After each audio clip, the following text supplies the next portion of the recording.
দুনিয়ার মধ্যে আমরা একটা মাসালা মোটামুটি সকলেই জানি। সহজ উদাহরণ দিয়ে বোঝাই। আপনার এলাকার কোনো একজন মানুষ মারা গেল, এখন তার কাফন দাফনের ব্যবস্থা করা, তার জানাজার নামাজ আদায় করা সকলের জন্য ফরজে কিফায়া হয়ে থাকবে। যদি কিছু লোক আদায় করে সকলের পাপ মাফ হয়ে যাবে। কেউই যদি আদায় না করে শুধু সেই এলাকা বলে কথা না, আশপাশের এলাকা বলে কথা না, বরং সমস্ত মুসলিম উম্মায় গাফলতির কারণে পাপে পাপী হয়ে যাবে। সামর্থ্য থাকার পরও, সক্ষমতা থাকার পরও ইচ্ছাকৃতভাবে উদাসীনতা এবং গাফলতির কারণে যদি এই ফরজে কিফায়া তারা তরক করে, অবশ্যই তাদের সবাইকে আল্লাহ তাআলার নিকট এর জন্য জিজ্ঞাসিত হতে হবে। কয়েকদিন পর আসছে রমজান। রমাদানুল মুবারকের মধ্যেও এই মাসালা আমরা সকলে আলোচনা করে থাকি। প্রতিটা মসজিদের মধ্যে শেষ দশকে অন্তত একজন লোক হলেও ইতিকাফ করা সুন্নতে মুআক্কাদায়ে কিফায়া যদি করে ফেলে, সকলের পক্ষ থেকে সুন্নতে মুআক্কাদা আদায় হয়ে যাবে। যদি কেউ না করে, তাহলে সেই এলাকার, সেই মহল্লার সকলেই গুনাহগার হয়ে যাবে। একইভাবে দ্বীনের এ ধরনের কিছু বিষয় আল্লাহ তাআলা উম্মার উপর অবধারিত করে দিয়েছেন, যেটাকে উম্মার সকলে মিলে ধরে রাখতে হয়, কায়েম রাখতে হয়, প্রতিষ্ঠিত রাখতে হয়। যদি কিছু লোক অন্তত রাখে, সকলে আল্লাহর নিকট বেঁচে যায়। কেউই যদি না রাখে, সকলেই আল্লাহর নিকট ফেসে যায়। যেমন ইলমের বিষয়টাও এমন।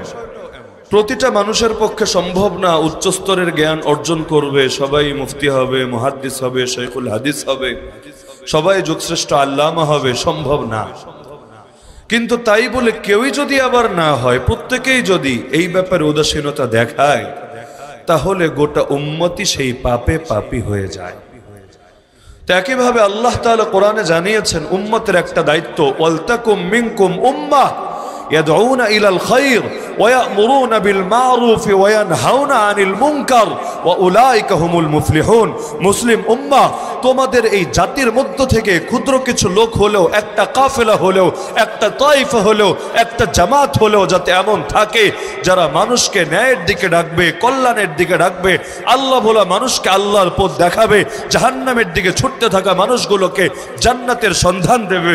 তারা সৎ কাজের আদেশ করবে, অসৎ কাজ থেকে নিষেধ করবে, সাদাকে সাদা বলবে, কালোকে কালো বলবে, নীতিকে নীতি বলবে, দুর্নীতিকে দুর্নীতি বলবে, ভালোকে ভালো বলবে, মন্দকে মন্দ বলবে, হককে হক বলবে, বাতিলকে বাতিল বলবে। তারা কারো রক্তচক্ষুকে পরোয়া করবে না। তাদের দিলে থাকবে সির্ফ আল্লাহর ভয়। ইন্নামা ইয়াখশাল্লাহ মিন ইবাদিহিল উলামা। দুনিয়ার কারো ভয়ে তারা কম্পিত হবে না।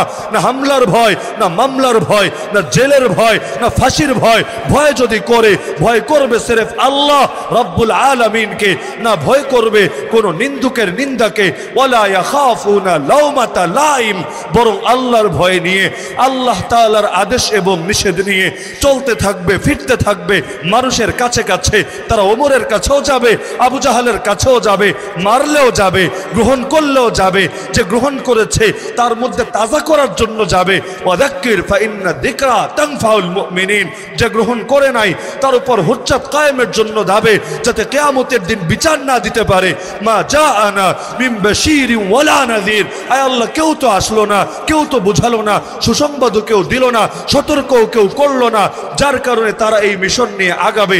দাওয়াত যেভাবেই দেখ না কেন, এখন জবান দিয়ে প্রয়োজন হলে জবান দিয়ে দাওয়াত দিবে, কলম দিয়ে প্রয়োজন হলে কলম দিয়ে দাওয়াত দিবে, হাত দিয়ে প্রয়োজন হলে হাত দিয়ে দাওয়াত দিবে, তরবারি দিয়ে প্রয়োজন হলে তরবারি দিয়ে দাওয়াত দিবে। কিন্তু দাওয়াত তারা জমিনে দিয়ে যাবে। যদি এ ধরনের অন্তত একটা জামাত থাকে যারা উম্মার পক্ষ থেকে এই গুরু দায়িত্ব পালন করবে, যাতে করে উম্মত না বুঝে গোমরা না হয়ে যায়, না বুঝে শয়তান ইবলিস আর নফসের ফাঁদে পা দিয়ে না বসে, যাতে করে তারাও চিনতে পারে, বুঝতে পারে। লিয়াহলিকা মান হালাকা আন বাইয়িনা ওয়া ইয়াহইয়া মান হাইয়া আন বাইয়িনা। যাতে করে যে ধ্বংস হওয়ার সেও প্রমাণ সহকারী ধ্বংস হয়, যে বেঁচে থাকার সেও প্রমাণ সহকারী বেঁচে থাকে। দুনিয়ার জীবন আর কয়দিনের জীবন। কুল মাতাউদ দুনিয়া কলিল বলে দেন হে নবী, দুনিয়ার জীবন একেবারেই যত সামান্য। ওমাল হায়াতুদ দুনিয়া ইল্লা মাতাউল গুরুর, দুনিয়ার জীবন ধোকার আসবাব ছাড়া কিছু না। স্বপ্নের মধ্যে মানুষ কত জায়গায় যায়, কত কিছু খায়, ঘুম যখন ভাঙে সব কিছুই নাই হয়ে যায়। দুনিয়ার জীবনটাই তো এমন। দুনিয়া জেলে থাকলে কি আর রাজপ্রাসাদে থাকলে কি, যখন দুনিয়ার জীবন সমাপ্ত হবে, স্বপ্নের ঘোরও তখন কাটবে, তখন মানুষ না বুঝবে আসল সুখ কাকে বলে, আসল দুঃখ কাকে বলে। যে রবের জান্নাতের ব্যাপারে নবী জানিয়েছেন, দুনিয়ার সবচাইতে সুখী লোকটাকে রব্বুল আলামিন যখন ফেরেশতা দিয়ে পাঠিয়ে সবচাইতে সুখী লোকটাকে অল্প একটু সময় জাহান্নাম থেকে ঘুরিয়ে আনবেন, আর তাকে জিজ্ঞেস করবেন, বান্দা তুই নাকি দুনিয়ায় সবচাইতে বেশি সুখে ছিলি? সে বলবে, আল্লাহ তোমার জাতে পাকের কসম খেয়ে বলি, তোমার ইজ্জতের কসম খেয়ে বলি, সুখ কি জিনিস তাই তো আমি জানি না। আর দুনিয়ার সবচাইতে দুঃখী লোকটা, যা সারা জীবন কেটেছে দিনের জন্য মায়ের খেয়ে খেয়ে, যার সঙ্গে অবর্ণনীয় আচরণ করা হয়েছে, পুরোটা জীবন তাকে কষ্ট আর কষ্ট দেওয়া হয়েছে। আল্লাহ তাআলা তাকে সামান্য সময় জান্নাত থেকে ঘুরিয়ে এনে বলবেন, বান্দা আমার দ্বীনের জন্য তুই অনেক কষ্ট করেছিলি। সে বলবে, আল্লাহ তোমার জাতে পাকের কসম খেয়ে বলি, কষ্ট কি জিনিস তাই তো আমি জীবনে চিনতে পারি নাই। অল্প সময়ে কি সেই সুখ, যেই সুখ সারা জীবনের সকল বেদনা সকল কষ্টকে ভুলিয়ে দিবে। অল্প সময়ের সেই দুঃখ, কেমন দুঃখ, সারা জীবনের সব সুখকে মুহূর্তেই কেড়ে নিয়ে যাবে। দুনিয়ার হাসি সামান্য হাসি, আসল হাসি তো হবে সেদিন যেদিন জান্নাতীরা জান্নাতের সোফায় বসে হেলান দিয়ে দেখবে এবং তারা হাসতে থাকবে, তারা দেখতে থাকবে। হাল সুউইবাল কুফারু মা কানু ইয়াফআলুন, কাফেরদেরকে ওদের কৃতকর্মের প্রতিদান দেওয়া হয়েছে কিনা, দুনিয়ায় যে জুলুম করেছিল, দুনিয়ায় যে কষ্ট দিয়েছিল, সেগুলোর প্রতিফল ওরা পেয়েছে কিনা। দুনিয়ায় যেমন থাকে একসাথে, কিয়ামতেও তো শুরু করবে প্রথম একসাথে থাকা।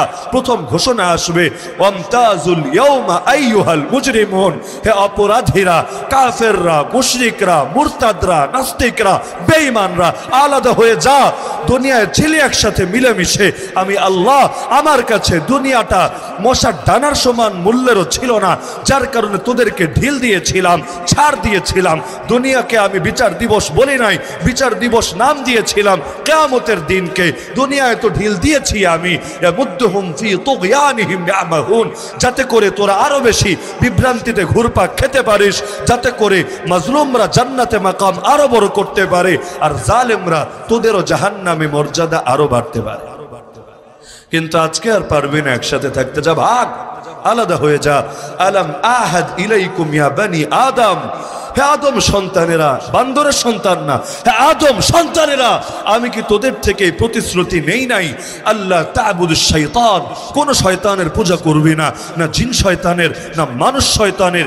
ইন্নাহু লাকুম আদুউম মুবিন, সামনে থাক আর পেছনে থাক, প্রকাশ্যে থাক আর আড়ালে থাক, তারা তোদের খোলা দুশমন, তারা তোদের সুস্পষ্ট শত্রু। আমি কি বলে দেই নাই? যখন বলেছি কেন থাকলে একসাথে, একদল তো প্রথম ধাক্কায় আলাদা হয়ে যাবে, কাফের মুশরিক বিনা হিসাবেই জাহান্নামে চলে যাবে।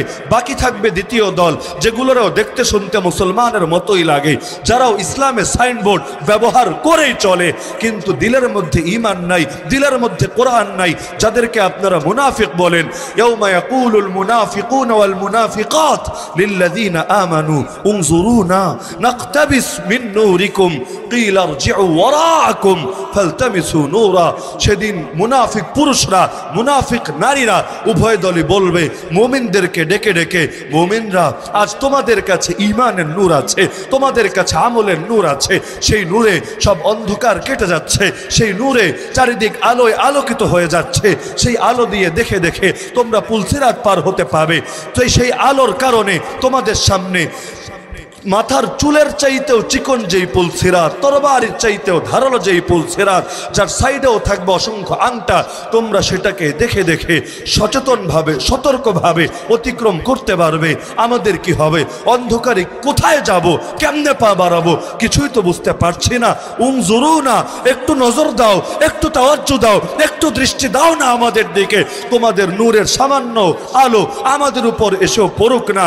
কিন্তু সেদিন মুমিনরাও জবাব দিয়ে দিবে, ইরজিউ ওয়ারাকুম, যা ভাগ, পিছনে চলে যা, ফালতামিসু নূরা, পিছনে গিয়ে নূর খুঁজে আয়, তোদেরকে দেওয়ার মতো কোনো নূর আমাদের কাছে নাই। দুনিয়ায় অনেক সুযোগ পেয়েছিলি, একই দুনিয়ায় আমরাও থেকেছি, তোরাও থেকেছিস, একই ধামরাইয়ে আমরাও বড় হয়েছি, তোরাও বড় হয়েছিস। তোরা কেন অন্ধকারকে গ্রহণ করেছিস, অন্ধকারের পথে চলেছিস, আমরা তো আলোর পথে চলেছি। দুনিয়ায় কষ্ট করেছি, আজ সুখ করব। তোরা সব সুখ দুনিয়ায় করেছিস, আজ কষ্ট কর, যা ভাগ এখান থেকে, পেছনে চলে যা। ফাদুরিবা বাইনাহুম বিসুরিন লাহু বাব, তখন আল্লাহ তাদের মধ্যে একটা প্রাচীর টানিয়ে দিবেন, যেটার একটা দরজা থাকবে, কিন্তু অবস্থাটা এমন হবে বাতিনুহু ফীহি রাহমা ওয়া যাহিরুহু মিন কিবালিহিল আযাব, যেটার ভেতরের পাশ, যেই পাশে মুমিনরা আছে সেদিকে থাকবে রহমত আর রহমত, আর প্রাচীরের বাইরের পাশ যেখানে মুনাফিকরা আছে সেটা হবে আযাব আর আযাব। ইউনাদুনাহুম, এটা দেখে ঘুম ভাঙবে মুনাফিক পুরুষ আর নারীদের, বান্দরের নাতি আর পুতিদের।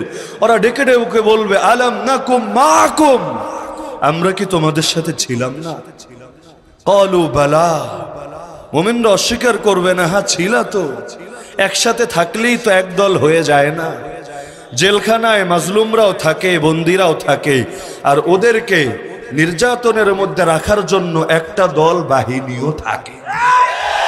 থাকে তো এক জায়গায় থাকে, কিন্তু পরিণতি যদি এক হয়ে যায়, একজন থাকলো জেলে, বিনিময়ে তার হলো কষ্ট, আর একজন কাটালো তাদের প্রহরায়, বিনিময়ে পেল বেতন। দুনিয়ায় তো উভয়ের শ্রেণী এক না, উভয়ের পরিণতি এক না। কাল কিয়ামতের দিন উভয়ের প্রতিফল এক হয় কিভাবে? ক্বালু বালা, ছিলা তো, না করছি না, অবশ্যই ছিলা, স্বীকার করছি। ওয়ালাকিন্নাকুম ফাতানতুম আনফুসাকুম, কিন্তু তোমরা নিজেদেরকে ফিতনায় ফেলে দিয়েছিলা। আমরা তো তোমাদেরকে ফিতনার দাওয়াত দেই নাই, ফিতনার যুগেও হকের কথা বলেছি। পিঠের উপর আঘাত আসলো কিনা, পেটের খাবার কমে গেল কিনা, পকেট আগের চাইতে খালি হলো কিনা, কিছুই তো দেখি নাই। আমরা তো ফিতনা বর্জনের দাওয়াত দিয়েছি, তোমরা তো নিজেরাই নিজেদেরকে ফিতনায় ফেলে দিয়েছিলা। ও তারা বাস্তব অপেক্ষায় ছিল। কিসের অপেক্ষা? আরে ওরা অপেক্ষায় থাকে আমাদের ধ্বংসের, কিন্তু জানে না বাস্তবে ধ্বংস ওদেরকেই হাতছানি দিয়ে রাখছে। সূরা তাওবায় তো আল্লাহ বলেই দিয়েছেন, কুল, বলে দেন হে নবী, গোপন রাখার কিছু নাই, এটা কোনো গোপন রাখার বিষয়ই না, প্রকাশ করে দেন, বলে দেন হাল তারাব্বাসুনা বিনা ইল্লা ইহদাল হুসনাইন। আরে বেকুবের দল, আহাম্মকের দল, আমাদের বেলায় কিসের অপেক্ষায় আছিস বল না, কিসের অপেক্ষায়? দুই উত্তম পরিণতির কোন একটা তো। দুনিয়ায় যদি বিজয়ী হই এটাও উত্তম পরিণতি, যদি জান্নাতের সবুজ পাখি হই রব্বে কাবার কসম এটা তো আরো বেশি উত্তম পরিণতি। তো কিসের অপেক্ষায় আছিস? দুই উত্তম পরিণতির যে কোনো একটার। কিন্তু ওয়ানাহনু নাতারাব্বাসু বিকুম আন ইউসিবাকুমুল্লাহ বিআযাবিন মিন ইনদিহি আও বিআইদিনা। আমরা অপেক্ষায় আছি, অপেক্ষায় শুধু তোরা না, আমরাও আছি, আমরা অপেক্ষায় আছি।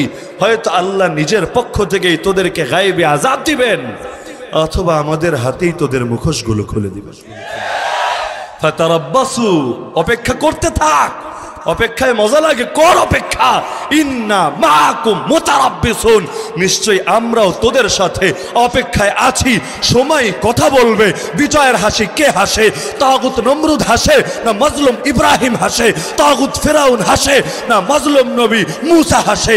তাগুত আবু জাহাল, আবু লাহাব, উতবা, শাইবা, রোমকরা, পারসিকরা হাসে না আমার মাজলুম নবী আকায়ে দো জাহান মুহাম্মদ আরবি সাল্লাল্লাহু আলাইহি ওয়াসাল্লাম হাসে?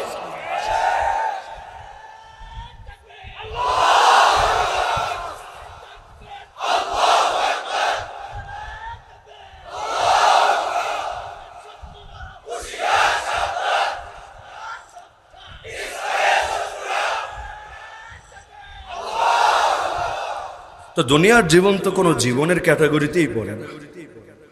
আখিরাতের জীবনকে আল্লাহ বলেছেন লাহিয়াল হায়াওয়ান, আসল জীবন সেটাই। কারণ জীবন তো সেদিন শুরু হয় নাই যেদিন মায়ের পেট থেকে দুনিয়ায় চোখ খুলেছিলাম, সেদিন শেষ হবে না যেদিন আবারও দুনিয়া থেকে চোখ বন্ধ করব। জীবন শুরু হয়েছিল সেদিন যেদিন মহান রব্বুল আলামিন আমাদেরকে আব্বা আদম আলাইহিস নবীনা ওয়া আলাইহিস সালামের পিঠ থেকে বের করেছিলেন রূহের জগতে। এমনকি কথাও বলেছিলেন সরাসরি, কারো মধ্যস্থতা দিয়ে না, না কোনো পীর দরবেশ, না কোনো দুনিয়ার খাজা বাবা, কারো মধ্যস্থতা না, ডাইরেক্ট কথা বলেছিলেন আল্লাহ, প্রশ্ন করেছিলেন তিনি, জবাব দিয়েছিলাম আমরা পাপী তাপী বান্দারা। আল্লাহ জিজ্ঞেস করেছিলেন তাওহীদের ঘোষণা, আলাস্তু বিরাব্বিকুম, আমি কি তোদের রব না, আমাকে কি রব মানিস না? ক্বালু বালা, বলেছিলাম অবশ্যই, রব তো তোমারই মানি, কোনো তাগুতকে কি আর রব মানি নাকি, কোনো বাতিলকে কি আর রব মানি নাকি, কোনো মাখলুককে কি আর রব মানি নাকি, রব তো তোমারই মানি। তো রব সেদিন আমাদেরকে যখন সৃষ্টি করলেন তখন থেকেই তো আমরা আছি, এরপর শুধু জায়গা পরিবর্তন হলো, আরবিতে যেটাকে বলে ইন্তেকাল, পরিবর্তন হয়ে আসলাম আমরা মায়ের পেটে, সেখান থেকে আসলাম দুনিয়ায়, আবার সেখান থেকে যাব আমরা মাটির নিচে, যাব বরজখে, যাব ইল্লিয়িনে ইনশাআল্লাহ, অথবা অপরাধীরা যাবে সিজ্জিনে, সেখান থেকে আবার যাব ময়দানে মাহশারে, সেখান থেকে পুলসিরাত পাড়ি দিয়ে ইনশাআল্লাহ আবার যাব জান্নাতে। জায়গা পরিবর্তন হবে, স্থানান্তর হবে, কিন্তু সেই যে শুরু হলো শেষ আর কবে হবে? জান্নাতে গেলেও শেষ নাই, জাহান্নামে গেলেও তো শেষ নাই। জাহান্নামে যে সমস্ত কাফের মুশরিকরা যাবে, জাহান্নাম তাদের জন্য হবে আযাবে মুহিন, এমন শাস্তি যে শাস্তি ওদেরকে চরমভাবে লাঞ্ছিত করবে। আর ইজ্জতের মালিক তো আল্লাহ, জিল্লতের মালিক তো আল্লাহ। খালি মাথায় হেলমেট পরালেই কি ইজ্জত চলে যায়? খালি হাতে হ্যান্ডকাপ লাগালেই কি ইজ্জত পাংচার হয়ে যায়? খালি কোমরে গরুর রশি দিয়ে বেঁধে টেনে হিচড়ে নিয়ে গেলেই কি ইজ্জত ছাই হয়ে যায়? খালি পায়ে ডান্ডা বেরি দিয়ে বেঁধে রাখলেই সব ইজ্জত জিল্লতে পরিণত হয়? যদি এগুলোই হতো ইজ্জতের মানদণ্ড, বেলাল ইজ্জত কিভাবে পেল? এগুলোই যদি হতো ইজ্জতের মানদণ্ড, সাইয়্যিদুনা হুসাইন ইবনে আলী রাদিয়াল্লাহু আনহুমা ইজ্জত কিভাবে পেল? যদি এগুলোই হতো ইজ্জতের মানদণ্ড, জেলখানা থেকে বের হয়েছিল যে আবু হানিফার লাশ, সে আবু হানিফা আজ 1200 বছর পরও এত ইজ্জত নিয়ে কিভাবে বাঁচলো? আরে দুনিয়ার লোকেরা চায় বেইজ্জতি করতে, আল্লাহ চান ইজ্জত দিতে। দুনিয়ার কারো ক্ষমতা নাই সে ইজ্জত কেড়ে নেবে।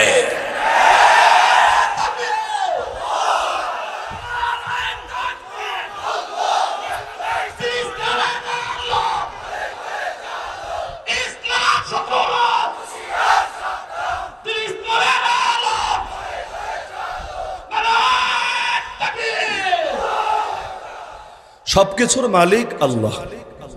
একজন মুসলমান হিসাবে এটাই আমাদের আকীদা, এটাই আমাদের বিশ্বাস। আলা ইন্নাল কুওয়াতা লিল্লাহি জামিআ, জেনে রাখ বান্দা, সমস্ত শক্তির মালিক একজনই, নাম তার, বলেন না, নাম তার আল্লাহ।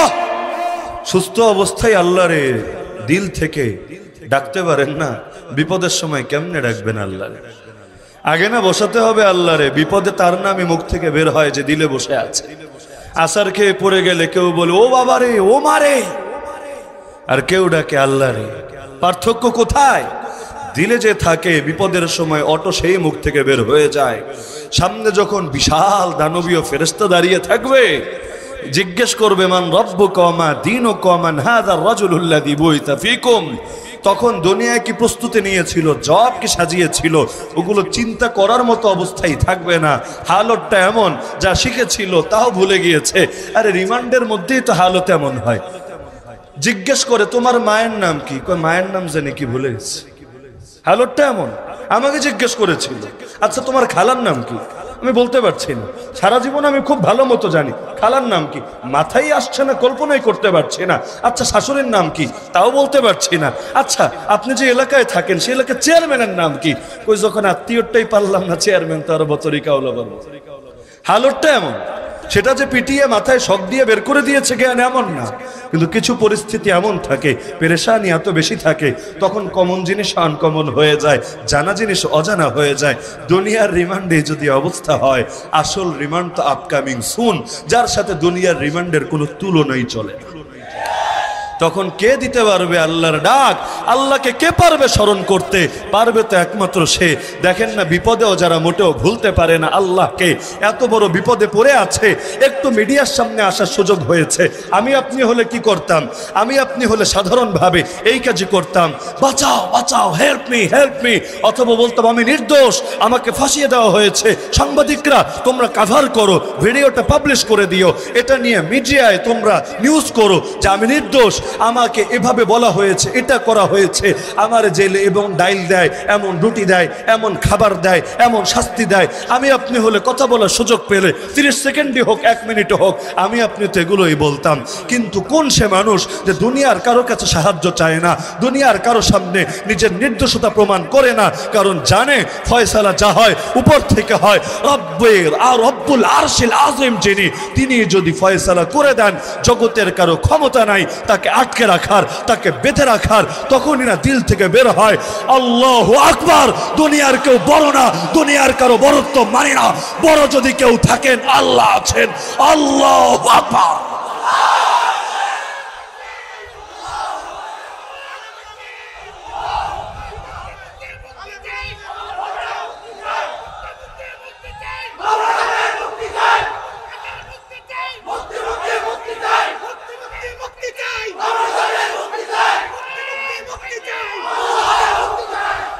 তবে সেই যে মূল পয়েন্ট বললাম, বসেন, দুনিয়ার জীবন তো অতি সংক্ষিপ্ত।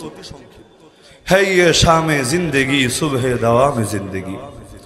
চোখ বন্ধ করব দুনিয়া থেকে, শেষ। আসলে শেষ না, আসলে শুরু। মাঝখানে পরীক্ষা দিতে এসেছিলাম, পরীক্ষার হলে কেউ চিরকাল বসে থাকে না, কয় ঘন্টায় আর কাটায়, কিন্তু সেই কয় ঘন্টার ফল নিয়ে বাকি জীবন কাটাতে হয়। এসএসসির রেজাল্ট কি, এইচএসসির রেজাল্ট কি, অনার্সের ফলাফল কি, মাস্টার্সে কামাই করেছে কি, সারা বছর ভালো, পরীক্ষার হলে ঢোকার আগেও ভালো, বের হওয়ার পরেও ভালো। পরীক্ষার হলে মাথার উপর কি ভূত চেপেছে, ইচ্ছা করে ভালো লেখে নাই। এখন আগেও যত ভালো হোক, পরেও যত ভালো হোক, আরে ভালো চাকরি কে দিবে? যেখানেই যাবে জিজ্ঞেস করবে তোমার ফলাফল দেখি, তোমার সার্টিফিকেট দেখি, দেখে দেখবো তুমি হলো আন্ডার মেট্রিক পাস, দাও ভাগো এখান থেকে। তো হালতটা তো এমনই। তো দুনিয়ায় তো এসেছে পরীক্ষা দিতে। পরীক্ষার হলে কে চিল্লালো, কে নকল করলো, কে চুপচাপ বসে থাকলো, কে মাইর খেলো, কার মাথার উপর ফ্যান ঘুরলো, আর কে এসির মধ্যে দিন কাটালো, দেখার বিষয় না। দেখার বিষয় তো ফলাফল। সেদিন সবার পরিণতি তো এক হবে না। আল্লাহ কিয়ামতের দিন ফলাফল সবাইকেই তো তুলে দিবেন, দিয়ে আল্লাহ আপনাকেই বলবেন পড় না। ইকরা কিতাবাক কাফা বিনাফসিকা আল-ইয়াওমা আলাইকা হাসিবা। বান্দা, নিজের আমলনামা, নিজের বই, নিজের কিতাব, নিজের গ্রন্থ নিজেই তুই পাঠ কর। আজকে তোর হিসাব অন্য কাউকে নিতে হবে না, তুই নিজেই যথেষ্ট তোর হিসাব নেওয়ার জন্য। বান্দা যখন দেখবে তার সেই আমলনামা, ও উদিআল কিতাব ফাতারাল মুজরিমিনা মুশফিকিনা মিম্মা ফি, ভয়ে ভীত হয়ে যাবে, পেরেশান হয়ে যাবে। আয় আল্লাহ, এটা আবার কেমন আমলনামা? ইয়াকুলুনা ইয়া ওয়াইলাতানা মা লিহাদাল কিতাব লা ইউগাদিরু সাগীরাতান ওয়ালা কাবীরাতান ইল্লা আহসাহা। কেমন আমলনামা? একটা ছোট গুনাহ বা একটা বড় গুনাহ কিছুই দেখি বাদ রাখে নাই। ফেক আইডি দিয়ে কারে গালি দিয়েছিলাম, কবে কোন আলেমের বদনাম করেছিলাম, কবে আড়ালে আড়ালে নিজের লুকোচুরিতে রেখে কিভাবে ষড়যন্ত্র করেছিলাম দ্বীনের বিরুদ্ধে, ঈমানের বিরুদ্ধে, ইসলামের বিরুদ্ধে। দুনিয়ার কেউ জানলো না, কোনো মিডিয়া কোনোদিন টেরও পেল না, কিন্তু তাও দেখি এখানে হাজির আছে, যেখানে আমি ছিলাম, শুধুই আমি ছিলাম, আর কেউ ছিল না, তাও দেখি এখানে লেখা আছে। পেরেশান হয়ে যাবে সে। তারপর যখন আল্লাহ তাআলা আমলনামা এভাবে বন্টন করে ফেলবেন, দল তো দুটো হয়ে যাবে। এক দল পাবে ডান হাতে, এক দল পাবে বাম হাতে। কিন্তু বাম হাতে এভাবে পাবে না, এই হাতটা আল্লাহ তাআলা বুকের ভেতর দিয়ে ঢুকিয়ে দিয়ে পেছন দিয়ে বের করবেন, তারপর সেখানে আমলনামা দিবেন। যারা ডান হাতে আমলনামা পাবে তারা থাকবে আরশের ডান পাশে, যারা বাম হাতে আমলনামা পাবে তারা থাকবে আরশের বাম পাশে। ডান হাতওয়ালারা তো বড় খুশি, তারা বলতে থাকবে হা উমুকরাউ কিতাবি, আরে কে আছো, কই আছো, জলদি আসো, একটা আমার আমলনামাটা পড়ো না। কিসের জন্য? নিজে তো জানেই, কিন্তু দুনিয়ার মধ্যেও খুশির সংবাদ, আপনি একা জেনেই নিজে শাটডাউন থাকতে পারেন না, যতক্ষণ 10 জনকে না জানান পেটের ভাত হজম হয়। অনেক সময় পোলাপন এসে করে না যে এই রোল নাম্বারটা একটু সার্চ দেন তো, রেজাল্ট কি? ও আগেই দেখে এসেছে বাসায়, সবার কাছে এখন ইন্টারনেট আছে, দেখে এসেছে ফলাফল কি। এখন উদ্দেশ্য জানা না, উদ্দেশ্য জানানো। আপনি সার্চ দিবেন, দিয়ে বলবেন ও মাশাআল্লাহ, তুই দেখি একটা কামের কাম করেছিস, তুই গোল্ডেনে প্লাস পেয়েছিস। সে বলবে তাই নাকি? আসলে আমি তো ভাবতেই পারি নাই। পুরোটাই ভাব, আসলেও ভাবতেও পেরেছে এবং আগে সে জেনেও এসেছে। তো দুনিয়ার সিস্টেমটাই এমন। ছোট বাচ্চারা নতুন একটা পোশাক দেন, পোশাকটা গায়ে দিয়ে একবার যাবে বাপের সামনে, একবার দাদার সামনে, একবার নানার সামনে, নানাজি কিছু বলে না, এটা বলে না পোশাকটা দেখ। আর নানাজি যদি খেয়াল না দেয়, কি হয়েছে কহ, আবার পত্রিকা পড়তে শুরু করেছে। তার তো এখন মেজাজটা গরম হয়, আরে যা দেখাতে আসলাম দেখো না। ও নানাজি, এই কি হয়েছে? ও নতুন কাপড় পরেছিস না, সেই লাগছে, মাশাআল্লাহ সুন্দর হয়েছে, যা অন্যদেরকে দেখায় নিয়ে আয়। ওর মনটা তখন ভরে যায়। দুনিয়ার নিজামটা এমন, খুশির সংবাদ চেপে রাখতে পারে না, যখন 10 জনকে জানায় তখন দিলে ভালো লাগে। এই যুগে তো শর্টকাট মাধ্যম হয়ে গেছে ফেসবুক। কিছু একটা হয়েছে ব্যাস ফেসবুক পোস্ট দিতেই হবে। এমনকি ঝামেলা থেকে, ঝামেলার এরিয়ার বাইরে তো আমাদেরকেও রাখে না। হুজুর এসেছে, একটা সেলফি যদি হুজুরের সাথে না দেই তাহলে আমার জীবনের কোনো দাম থাকলো? হুজুর আপনার আল্লাহর জন্য অনেক মহব্বত করি। আচ্ছা ঠিক আছে, কি করতে হবে? হুজুর একটা সেলফি তুলতে দিতে হবে। তার মানে তার মহব্বতের প্রমাণ সেলফি দিয়ে দিতে হবে, তাহলে মহব্বত সার্থক, না হলে মহব্বত বৃথা। তো সেদিন ডানপন্থীরাও এটা বলবে, হাউ মুকরাউ কিতাবিয়া, আরে জলদি আসো, আমার আমলনামাটা একটু পড়ো না। ইন্নী জানান্তু আন্নী মুলাকিন হিসাবিয়া, এত ভালো ফলাফল কিভাবে আসলো জানো? কারণ আমি সর্বদা দিলের মধ্যে কথা গেঁথে রেখেছিলাম, একদিন আমাকে হিসাব দিতে হবে, একদিন আমাকে আসল রবের কাঠগড়ায় দাঁড়াতে হবে। দুনিয়ার বিচারককে ফাঁকি দেওয়া যায়, দুনিয়ার আইনের চোখ ফাঁকি দেওয়া যায়, দুনিয়ার বিভিন্ন 2 নম্বর উপায় অবলম্বন করে অনেক সময় খালাস নেওয়া যায়, কিন্তু রব্বুল আলামিনকে কেউ ফাঁকি দিতে পারে না। দুনিয়ায় অন্যায় করে সেই কাঠগড়ায় কেউ কখনো পার পায় না। অপরদিকে যাদের বাম হাতে আমলনামা দেওয়া হবে, ফায়াকুল, সে বলতে শুরু করবে, ইয়া লাইতানি লাম উতা কিতাবিয়া, আয় আল্লাহ, যদি আমলনামাটাই না দেওয়া হতো, ওয়ালাম আদরি মা হিসাবিয়া, যদি এটাই জানতে না পারতাম যে আমার হিসাব কি হবে, ইয়া লাইতাহা কানাতিল কাযিয়া, হায় মৃত্যু এসেই যদি সব শেষ করে দিত, হালাকা আনহি সুলতানিয়া, আমার এত ক্ষমতা, এত বড় রাজত্ব সব শেষ, মা আগনা আন্নি মালিয়া, আমার মাল, আমার ধন সম্পদ আমার কোন কাজে আসলো না, কি হবে আমার? সে পেরেশানি করতে করতে ঘোষণা চলে আসবে, খুযুহু ফাগুল্লু, ওরে ফেরেশতারা কই তোমরা, ওরে ধরো, ওরে শিকল দিয়া বাঁধো, দুনিয়ার ডান্ডে বেরি না, দুনিয়ার হ্যান্ডকাপ না, ওরে এমন শিকল দিয়া বাঁধো যেটা হবে চওড়াই 70 হাত। তো এখন সেদিনের বিচারই না আসল বিচার। দুনিয়ার মধ্যে সবাই তো বোঝে ভাই, কে না বোঝে? যারা কথা বলে তারাও বোঝে, যারা বলে না তারাও বোঝে। এসে যখন বলে, চুপ করেন, কি দরকার এত কথা বলার, না বললেই তো হয়। গায়ে পরে তো কেউ লাগে না। হ্যাঁ, গায়ে পরে তো আমার নবীর সঙ্গেও লাগে নাই। 40 বছর তো ছিলেন সেখানে, কই একদিনও মারে নাই। হেরা গুহায় গিয়ে ইবাদত করলেন মাসের পর মাস, কেউ পিটাতে যায় নাই। আমার নবী সেখানে ওহী পেয়ে গেলেন, টানা 6 মাস শুধু স্বপ্নই দেখলেন। প্রথম ওহী তো ছিল স্বপ্ন, আউয়ালু মা বুদিআ বিহি রাসূলুল্লাহ সাল্লাল্লাহু আলাইহি ওয়াসাল্লাম মিনাল ওয়াহয়ি আর-রু'য়া সালিহাতু ফিন নাওম ফাকানা লা ইয়ারা রু'য়া ইল্লা জাআত মিথলা ফালাকিস সুবহ। সহিহ বুখারী তো শুরুই হয় আলোচনা দিয়ে, 6 মাস পর্যন্ত খালি স্বপ্নই দেখলেন আর স্বপ্ন। রাতে যা দেখেন দিনে সেটাই, সূর্যের আলোর মতো সুস্পষ্ট হয়ে, ভোরের আলোর মতো সুস্পষ্ট হয়ে সামনে দেখা দেয়। কই তখনও তো কেউ পিটাতে গেল না, ধরতে গেল না, দাঁত ভাঙতে গেল না, মাথা ফাটাতে গেল না, নবীর গালে চড় দিতে গেল না, নবীরকে শহীদ করতে গেল না, কেউ তো কিছুই করলো না। যখন মুখ খুললেন, বাতিলকে বাতিল বললেন, হককে হক বললেন, বাতিল ও বাতিলপন্থীদের সঙ্গে সম্পর্ক ছিন্ন করলেন, আল্লাহর জমিন, আল্লাহর দিন কায়েমের ঘোষণা দিলেন, হাত্তা ইউযহিরাহুল্লাহ আও আহলিকা দুনাহু। আরে যাই করো না কেন, ফাওয়াল্লাহি, আল্লাহর কসম করে বললাম, লা ওয়াদাউ শামসা ফি ইয়ামিনি, ডান হাতে সূর্য এনে দিবা, আর দাও না, ওয়াল কামারা ফি ইয়াসারি, বাম হাতে চাঁদ এনে দিবা, দাও না। কিন্তু কান খুলে শোনো, মা তারাকতুহু, আল্লাহর সাক্ষী রেখে বললাম, আল্লাহর কসম করে বললাম, আমি মিশন ছাড়বো না, দাওয়াত ছাড়বো না, তাওহীদ ছাড়বো না, যতদিন না আল্লাহ তার জমিনে ইসলামকে জিন্দা করবেন অথবা আমি মুর্দা হয়ে যাব। অপশন 2টা, হয়তো ইসলাম জিন্দা হবে অথবা আমি মুর্দা হব, কিন্তু আমি জিন্দা থাকতে ইসলামকে মুর্দা হতে দেব না। খেয়ে থাকি আর না খেয়ে থাকি, পেটে পাথর বেঁধে থাকি আর 1 মাস চুলা না জ্বালিয়ে থাকি, গাছের পাতা খেয়ে থাকি আর খেজুরের বিচি খেয়ে থাকি, দেশে থাকি আর দেশ থেকে বিতাড়িত হয়ে ইয়াসরিবে থাকি, যেখানেই থাকি যেভাবেই থাকি, এমনকি প্রয়োজনে গর্তেও লুকিয়ে থাকি, তবুও মিশন আমার একটাই, হয়তো ইসলাম জিন্দা হবে অথবা আমি মুর্দা হব। যেদিন ইসলাম জিন্দা হলো, ডাকও চলে আসলো, ইযা জাআ নাসরুল্লাহি ওয়াল ফাত ওয়া রাআইতান নাস ইয়াদখুলুনা ফি দীনিল্লাহি আফওয়াজা, যখন চলে আসবে সাহায্য আর বিজয়, নবী তুমি দেখবা মানুষ দলে দলে আল্লাহর দ্বীনে প্রবেশ করতে শুরু করেছে। এবার তোমার দুনিয়ার কাজ শেষ, মিশন সাকসেসফুল। এখন তুমি প্রস্তুতি নাও তোমার মাহবুবের সাথে মিলিত হওয়ার জন্য। ফাসাব্বিহ বিহামদি রাব্বিকা ওয়াস্তাগফির, এখন তারই ডাকো বেশি করে, সুবহানাল্লাহ বলো, আলহামদুলিল্লাহ বলো, আস্তাগফিরুল্লাহ বলো, তার কাছেই ক্ষমা চাইতে থাকো, কারণ তোমার যাওয়ার সময় চলে এসেছে। তা এখন থামতে চাইলেও তো থামা যায় না, কারণ জগতে যাদের ওয়ারিশ আমরা তারাই তো থামে নাই, আমরা থামবো কিভাবে? তো একদলকে না একদলকে তো বলতেই হবে। কারা বলবে? যাদের ইলম নাই তারা তো বলতে পারবে না।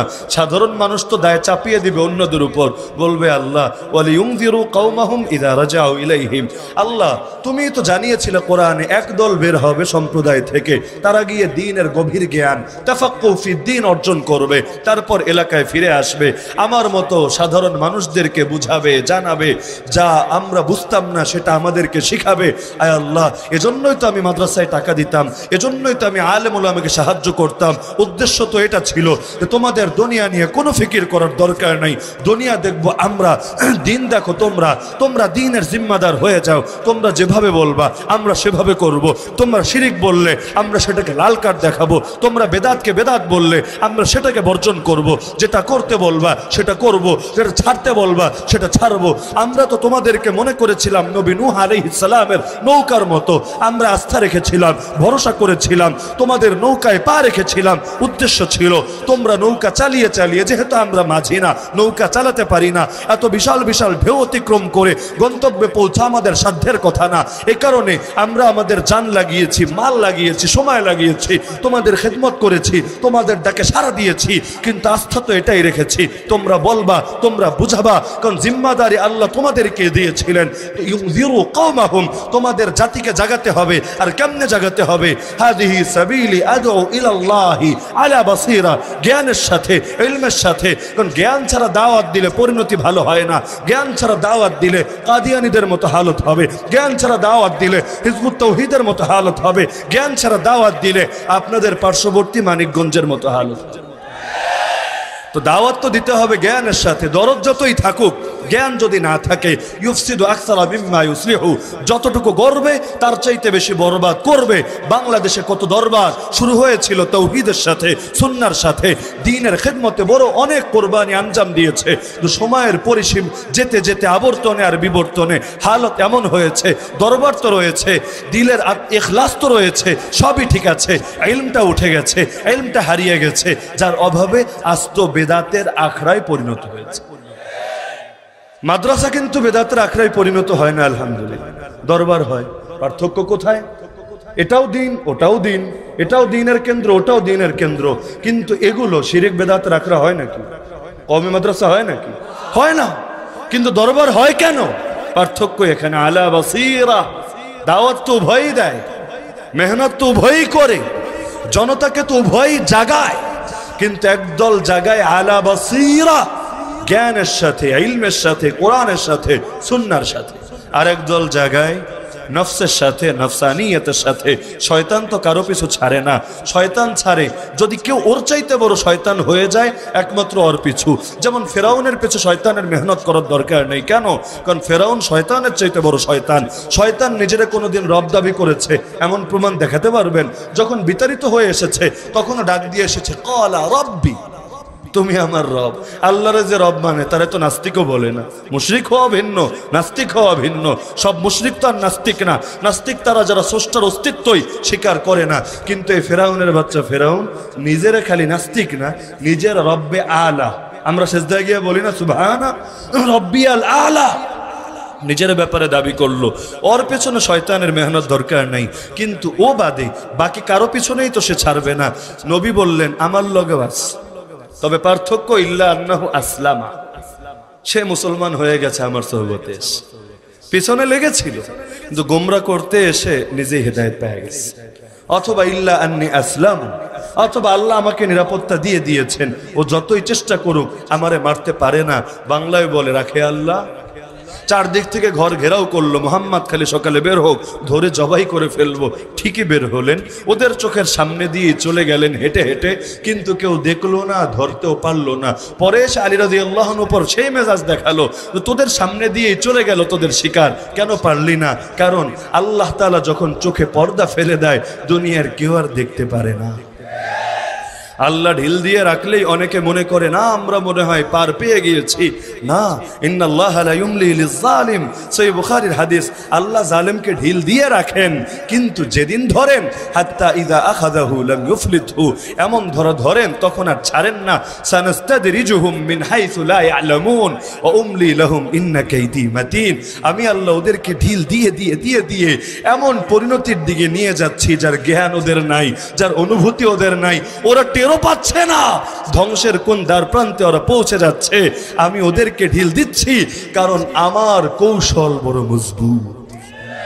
তো বিজয়ের হাসি কারা হাসে? আল্লাহর বান্দারাই তো হাসে। ইবলিসের বান্দারা কেমনে হাসবে? নফসের বান্দারা কেমনে হাসবে? দুনিয়ার বান্দারা কেমনে হাসবে? সর্বময় ক্ষমতার মালিক যখন একজনই, তিনি হলেন আল্লাহ। এ কারণে যে সূরা আমি খুতবায় পাঠ করেছি, আল্লাহই বাস্তবতাই তো জানিয়েছেন, ওয়াল আসর, সময়ের কসম খেয়ে বলছি, ইন্নাল ইনসানা লাফি খুসর, প্রতিটা মানুষ, সকল মানুষ, পুরো মানব জাতি আছে ক্ষতির মধ্যে। ক্ষতির মধ্যে নাই শুধু তারা যাদের মধ্যে চারটা গুণ আছে। কয়টা গুণ? কয়টা গুণ? ইল্লাল্লাযীনা আমানু ওয়া আমিলুস সালিহাত, যারা ঈমান এনেছে, নেক আমল করেছে, ওয়া তাওয়াসাউ বিল হক, একজন আরেকজনকে হকের উপর চলতে বলেছে, ওয়া তাওয়াসাউ বিস সবর, হকের উপর চলতে গেলে যত বাধা বিপত্তি আসে সেগুলোর মোকাবেলায় পাহাড়ের মতো অটল অবিচল দৃঢ়পদ ইস্পাত কঠিন থাকতে বলেছে। এই চার গুণ থাকবে যাদের মধ্যে। আল্লাহ বলেছেন এবং দিয়ে, অথবা দিয়ে না, এবং ভিন্ন জিনিস অথবা ভিন্ন জিনিস। অথবা মানে কি এবং মানে কি সহজে বোঝেন। আমি আপনার বাসায় গেলাম, জিজ্ঞেস করলেন হুজুর চা বিস্কুট খাবেন? অথবা আরো ভেঙে, চাও বিস্কুট খাবেন? চা এবং বিস্কুট খাবেন? আমি কিন্তু দুটোর ব্যাপারে সম্মতি জানাতে পারি, যে কোনো একটা বেছে নিতে হবে জরুরি না। হ্যাঁ খাবো, আপনি চাও দিবেন, বিস্কুটও দিবেন। কিন্তু যদি বলেন হুজুর ড্রিঙ্ক অর কফি, পানীয় পান করবেন নাকি কফি খাবেন, যদি বলেন অথবা দিয়ে, কিংবা দিয়ে, বা দিয়ে, অর দিয়ে, তখন কিন্তু আমি দুটো গ্রহণ করতে পারবো না। হয়তো ড্রিঙ্ক, না হলে কফি, হয়তো টি, না হলে অন্যটা, কিন্তু একসাথে দুটো গ্রহণ করব না। যদি করি আপনি হাসবেন, কি হুজুর কি কোন, ঠান্ডাও খাবেন গরমও খাবেন, যে কোনো একটা খান না। তা আল্লাহ তাআলা বললেন চারটা গুণের কথা, এবং দিয়ে বললেন না অথবা দিয়ে বললেন? বলেন না। এবং আর অথবার পার্থক্য, অথবা হলে যে কোনো একটা হলেই কাজ চলে যেত। চারের এক আছে, মাশাআল্লাহ যথেষ্ট, কিন্তু এবং দিয়ে বলেছেন, তার মানে এক হলে চলবে না, দুই হলে চলবে না, তিন হলে চলবে না। বাঁচতে চাইলে গুণ লাগবে, গুণ লাগবে, আর মরতে চাইলে চারের যে কোনো একটা ছাড়লেই শেষ আমি। হ্যাঁ, যার চারটেই নাই ও পুরাই শেষ, যার দুইটা আছে দুইটা নাই, তিনটা আছে একটা নাই, একটা আছে তিনটা নাই, ও আংশিক শেষ। যেমন জাহান্নামে কাফের মুশরিকও যাবে, পাপী মুসলমানও যাবে। জাহান্নাম তো অসাম্প্রদায়িক জায়গা, আপনারা জানেন। জান্নাত হলো সাম্প্রদায়িক জায়গা। জান্নাতে যাবে একমাত্র একটা সম্প্রদায়, নাম তাদের, আপনারা জবাব দিচ্ছেন মুসলমান, অন্য ধর্মের জিজ্ঞেস করলে ওরাও কিন্তু খালি ওর ধর্মের নামই বলবে, কেউ বলবে না জান্নাত অসাম্প্রদায়িক জায়গা, মানে সবাই যাবে, সবাই বলবে হ্যাঁ খালি আমরাই যাব। তা আমরা মুসলমান হিসাবে আমরা এ জবাবই দিব কোরআনের আলোকে, যে জান্নাতে একমাত্র মুসলমানই যাবে। সুতরাং জান্নাত সাম্প্রদায়িক জায়গা, কিন্তু জাহান্নামে সবাই যাবে। কাফের, মুশরিক, মুরতাদ, বেঈমান, নাস্তিক, এমনকি পাপী মুসলমান ৭২ দল যেগুলো আছে জাহান্নামী, সবাই যাবে। তো সেই জাহান্নামে যে সবাই যাবে, সবার জন্য জাহান্নামটা একরকম হবে না। যার চার গুণের কোনো গুণই নাই, সে যে জাহান্নামে যাবে, তার জন্য জাহান্নাম হবে আযাবে মুহিন, লাঞ্ছনাকর শাস্তি। আর যে সমস্ত পাপী মুসলমান জাহান্নামে যাবে, ওদের জন্য এটা হবে পবিত্র করার একটা জায়গা, একটা মাধ্যম। জান্নাত হলো পবিত্র জায়গা, একমাত্র পবিত্র লোকরা সেখানে যাবে। ইন্নাল্লাহা তাইয়্যিব লা ইয়াকবালু ইল্লা তাইয়্যিবা। আমি আপনার মসজিদে আসলাম, আমাকে দাওয়াত দিলেন, হুজুর বয়ানটা কইরেন, মসজিদে আসেন। আসার পথে আমি হাঁটতে গিয়ে হঠাৎ ড্রেনের মধ্যে পড়ে গেল। এখন এই অবস্থায় নিয়ে আপনার মসজিদের মেম্বারে আমাকে বসাবেন? বলবেন হুজুর আসেন, একটু পাশে সভাপতি সাহেবের বাসায় আছে, একটু ওয়াশরুমে যান, ফ্রেশ হয়ে আসেন, ড্রেসটা চেঞ্জ করে আপনি রিফ্রেশ হয়ে পুরা একদম স্বাভাবিক হয়ে তারপর আপনি মসজিদে ঢোকেন, এটাই স্বাভাবিক। তো এখন যারা দুনিয়ায় নিজেদেরকে পাক সাফ রেখেছে, গান্দিগে লাগতে দেয় নাই, ময়লা লাগতে দেয় নাই, না কুফর শিরিকের ময়লা না সাধারণ ময়লা, আল্লাহ তাআলা ডাইরেক্ট তাদেরকে জান্নাতে ঢুকিয়ে দিবেন। কিন্তু যারা ময়লা গন্ধ আসছে গা থেকে, ওদেরকে এই অবস্থায় জান্নাতে ঢুকাবেন, তাহলে এতে জান্নাতের শানের সঙ্গে এটা সামঞ্জস্যপূর্ণ হয় না। আল্লাহ ওদেরকে কিছুকাল আগুনে পুরাবেন, সেখানে খাঁটি বানাবেন, যেভাবে স্বর্ণকে পুড়িয়ে খাঁটি বানানো হয়। দুনিয়ায় জ্বলিস নাই, এখন জল, দুনিয়ায় কষ্ট করিস নাই, এখন কর। তারপর আল্লাহ তাদেরকে জান্নাতে দিবেন। তাদের জন্য এটা আযাবে মুহিন হবে না, তাদের জন্য এটা তাজকিয়া, এটা নিজেকে পবিত্র করার একটা মাধ্যম। হাকিমুল উম্মত মুজাদ্দিদে মিল্লাত শাহ আশরাফ আলী থানভী নওয়ারাল্লাহু মারকাদাহু বায়ানুল কোরআনের মধ্যে, এবং মুফতি আজম পাকিস্তান আল্লামা মুফতি মুহাম্মদ শফি রহমতুল্লাহি আলাইহি মারিফুল কোরআনের মধ্যে সূরা ফুরকানের শেষের দিকের আয়াত, ইউদাআফ লাহুল আযাবু ইয়াউমাল কিয়ামা ওয়া ইয়াখলুদ ফীহি মুহানা, এই প্রসঙ্গে এটা নিয়ে লম্বা চওড়া আলোচনা করেছেন আমাদের তালিবুল ইলম ভাইয়েরা, বিশেষভাবে দেখে নিয়েন। পার্থক্যটা মাথায় রাখা দরকার, না হলে কাফিরও জাহান্নামে যাবে, মুসলমানও জাহান্নামে যাবে, উভয়কে এক পাল্লায় মাপতে যাবেন না, বড় পার্থক্য আছে। আরে নাপাকি তো এটাও নাপাকি যে গোসল করা লাগে, আবার সেটাও নাপাকি যে গায়ে একটু পেশাব লেগে গেছে জামার মধ্যে ধুইলেই চলে যায়। তো এক প্রকার নাপাকি এমন একটু ধুইলেই শেষ, আরেক প্রকার নাপাকি এমন গোসল না করলে যায় না। তো মুশরিকরা তো নাপাক, ইন্নামাল মুশরিকুনা নাজাস, সূরা তাওবায় আল্লাহ জানিয়েছেন। তো ওরাও যাবে জাহান্নামে, আর পাপী মুসলমানও জাহান্নামে যাবে, কিন্তু দুই ক্যাটাগরি এক হবে না। পার্থক্য এখানে, কারো মধ্যে 4 গুণের কোনোটা নাই, কারো মধ্যে আংশিক আছে, আংশিক নাই। তো গুণ 4টা কি বললেন খেয়াল দেন, এটা বুঝলে আমার আলোচনার ফিনিশিং টানতে পারবো ইনশাআল্লাহ। 1 নম্বর গুণ, আকীদা সহি করতে হবে। ভেজাল আকীদা নিয়ে যাই করো তুমি, লাভ হবে হবে নাকি? আকীদা ভেজাল হলে আমলও ভেজাল হবে। দেখেন না দাঁড়ায় বলে আমরা সিয়াসিত্তা পড়েছি, দেখেন নাই? তাও আবার সিয়াসিত্তার মধ্যে মিশকাত শরীফে ঢুকাইয়া দিল। বাপের জন্মে আমরা জীবনে শুনি নাই সিয়াসিত্তা মানে বুখারী, মুসলিম, আবু দাউদ, তিরমিজি, নাসাই, ইবনে মাজাহ, কিন্তু বলে এর মধ্যে একটা মিশকাত। তো পড়েছো, ভালো কথা। তো সিয়াসিত্তা পড়ে লোকে নামাজ ধরে, সিয়াসিত্তা পড়ে লোকে বয়ান ধরে, সিয়াসিত্তা পড়ে লোকে হেদায়েতের একটা মাইল ফলকে পরিণত হয়। তুমি সিয়াসিত্তা পড়ে কি আউল বাউল লালন আর গায়িকা হলা? তার মানে পড়ায় পড়ায় পার্থক্য আছে কিনা? তা আকীদায় যদি ভেজাল থাকে, কামেও ভেজাল থাকবে, এটাই স্বাভাবিক। নবীজি জানিয়েছেন বনি ইসরাইল 72 দল হয়েছিল, আমার উম্মত 73 দল হবে। এর মধ্যে সবগুলো জাহান্নামে, সির্ফ একটা জান্নাতে। কারা জান্নাতে? যাদের আকীদা সহি, যাদের আকীদা নবীর আকীদা, যাদের আকীদা সাহাবীদের আকীদা। কারা জাহান্নামী? যাদের সাইনবোর্ড তো ঠিক আছে, তারাও বলবে আমাদের রব আল্লাহ, তারাও বলবে আমাদের নবী মুহাম্মদুর রাসূলুল্লাহ সাল্লাল্লাহু আলাইহি ওয়াসাল্লাম, তারাও বলবে কাবা আমাদের কিবলা, তারাও বলবে কোরআন আমাদের কিতাব, কিন্তু তারপর পরিণতি কেন জাহান্নাম? কারণ পার্থক্য এখানে, আকীদায় ভেজাল। 1 নম্বর কাজ, আকীদাকে বিশুদ্ধ করতে হবে। 2 নম্বর কাজ, আমিলুস সালিহাত, আরবিতে সালেহ মানে পারফেক্ট, যথোপযুক্ত। তামিলুস সালিহাত, নেক আমল, পারফেক্ট আমল মানে কি? যে আমল কোরআনের সঙ্গে মিলে, যে আমল সুন্নাহর সঙ্গে মিলে, সেটাকে বলে পারফেক্ট আমল। যেটা কোরআন সুন্নাহর সাথে মিলে না, গোটা দুনিয়া সবাই মিলে করলেও সেটা পারফেক্ট না। তো পারফেক্ট মানা না মানা সহজ মানদণ্ড আছে। আমরা কারো চেহারা দেখে হক চিনি না। যদি চিনতাম, গোলাম মাহমুদ কাদিয়ানির মাথায় আমার চাইতে মোটা পাগড়ি আছে, গোলাম মাহমুদ কাদিয়ানির মুখে আমার দাড়ির চাইতে অনেক লম্বা দাড়ি আছে, গোলাম মাহমুদ কাদিয়ানির গায়ে আমার জামার চাইতে লম্বা জামা আছে। তাতে কি হয়েছে? গোটা উম্মত মাশরিক থেকে মাগরিব, গোটা দুনিয়ার সকলে একমত হয়ে গেছে, ওরে কাদিয়ানি, যে রূপ ধরেই আসো লাভ নাই।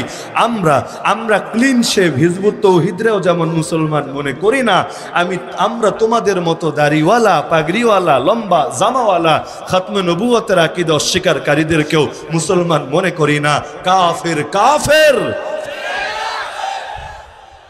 তো রূপ যেটাই ধরে আসুক না কেন, আমিলুস সালিহাত, পারফেক্ট আমল লাগবে। পারফেক্টের মানদণ্ডই হলো কোরআন সুন্নাহ। নবী জানিয়েছেন, চলে গেলাম উম্মত 2 জিনিস রেখে গেলাম, যতদিন ধরে রাখবা পথ হারাবা না।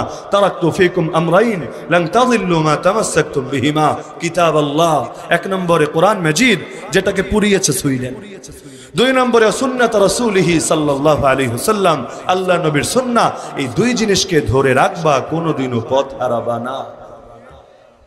3 নম্বর, যেই হক তুমি চিনেছো, যেই হক তুমি বুঝেছো, এটা গোপন রাখবা না, প্রকাশ করে দিবা, না হলে ক্ষতির মধ্যে পড়ে যাবা।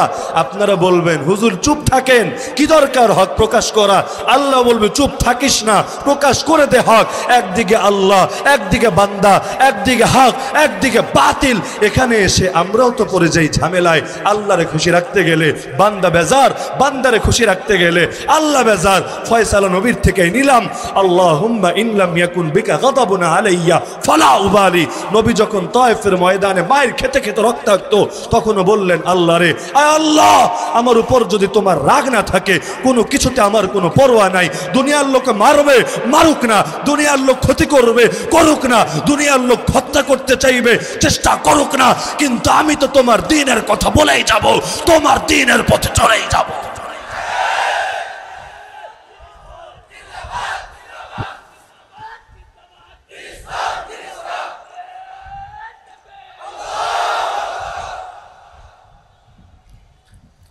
তো ওয়াতাওয়াসাউ বিল হক, হক শুধু ভেতরে চেপে রাখলে হবে না, হক প্রকাশ করে দিতে হবে। খায়রুল ইলমি মা নাফা, উত্তম জ্ঞান সেটাই যেটা অন্যের উপকারে আসে।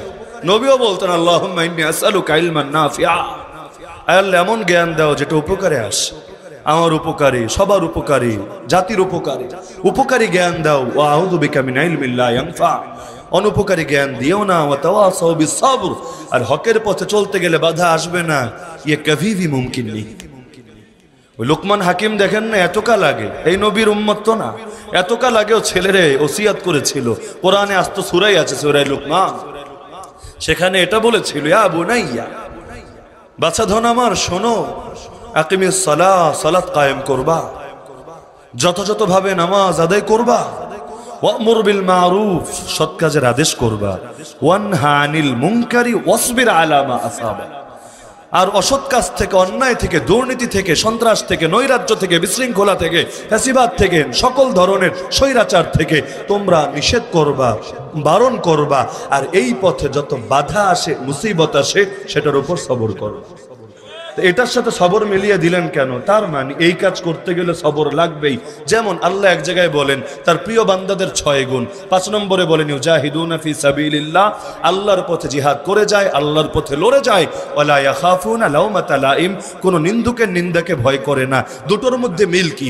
কোরআনে আল্লাহ তাআলা কোনো কিছু এমনি এমনি বলে দেন না, প্রত্যেক বাক্যের সাথে অপর বাক্যের, প্রত্যেক আয়াতের সাথে অপর আয়াতের মিল থাকে, মুনাসাবাত থাকে। মুফতি আজম পাকিস্তান আল্লামা মুফতি মোহাম্মদ শফি রহমতুল্লাহ আলাইহি লিখেছেন এর ব্যাখ্যায়, যে এর মধ্যে মিল হলো জিহাদের পথে কেউ চলবে আর নিন্দুকের নিন্দা সওয়া লাগবে না, এটা হবে না। তো যারা নিন্দুকের নিন্দাকে ভয় করে তাদের জন্য এই পথ না, এই পথে যারা চলবে গালি খেয়েই চলতে হবে।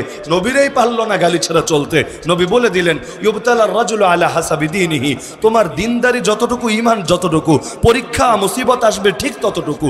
ফাইন কানা ফি দীনিহি সালাবা, যদি কঠিন দিনদার হও তুমি, জিদা ফি বালাইহি, পরীক্ষা খালি বাড়বে আর বাড়বে।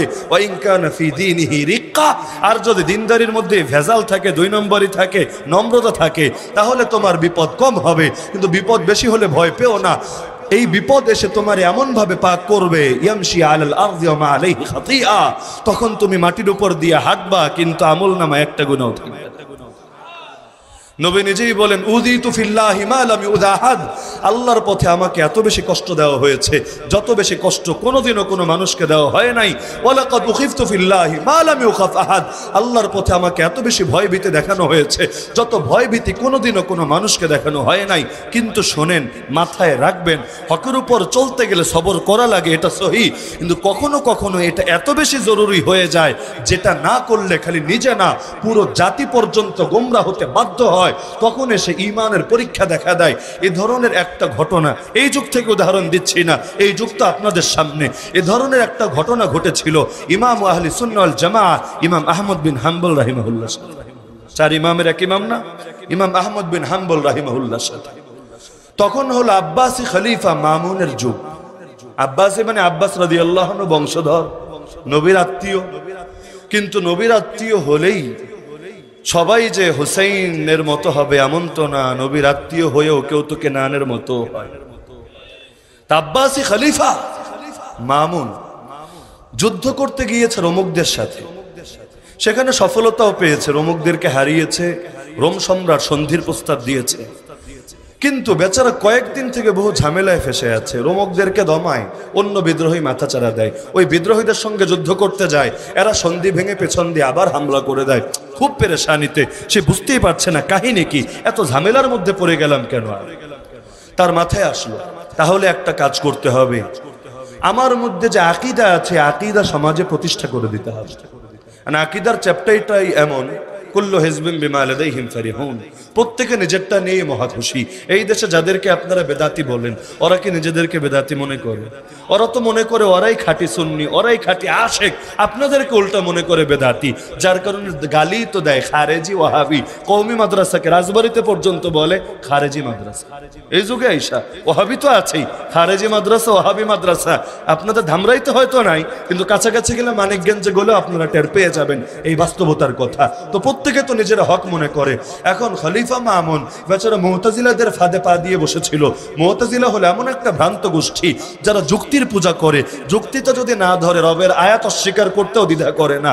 আল্লাহ বলেন যে আল্লাহরে মানুষ দেখবে, দেখবেন না আল্লাহরে? জান্নাতে গিয়ে দেখবেন ইনশাআল্লাহ। যেই দিদার নসিব হলে জান্নাতের সব নেয়ামতের সামনে বড় তুচ্ছ মনে হবে, কিন্তু ওরা স্বীকার করে না। না না, আল্লাহরে দেখবো না, দেখা সম্ভব না। আল্লাহরে কেমনে দেখবো? আল্লাহর কি শরীর আছে? আল্লাহর কি অঙ্গ আছে? আল্লাহর কি চেহারা আছে? আল্লাহর কি দিক আছে? আল্লাহর কি আকৃতি আছে? এটা আছে, সেটা আছে, সেটা আছে। যুক্তি টেনে বলে না আল্লাহ। এই মুতাজিলাদের খপ্পরে পড়ে গিয়েছিল খলিফা মামুন। তো জীবনের প্রথমে আকীদা খালি নিজের মধ্যে ছিল, কিন্তু হঠাৎ করে তার মাথায় আসলো আমি মরার আগে যদি আকীদা সমাজে এস্টাবলিশ করে না যেতে পারি তাহলে আমি বৃথা। ইতিহাস আমাকে ভালো বলবে না, আকীদা কায়েম করে যেতে হবে। এই মুতাজিলারা নিজেদেরকে তাওহীদবাদী বলতো, ওদের নামই তো হলো আহলুল আদলি ওয়াত তাওহীদ। ওরা ইনসাফের কথা বলে, তাওহীদের কথা বলে।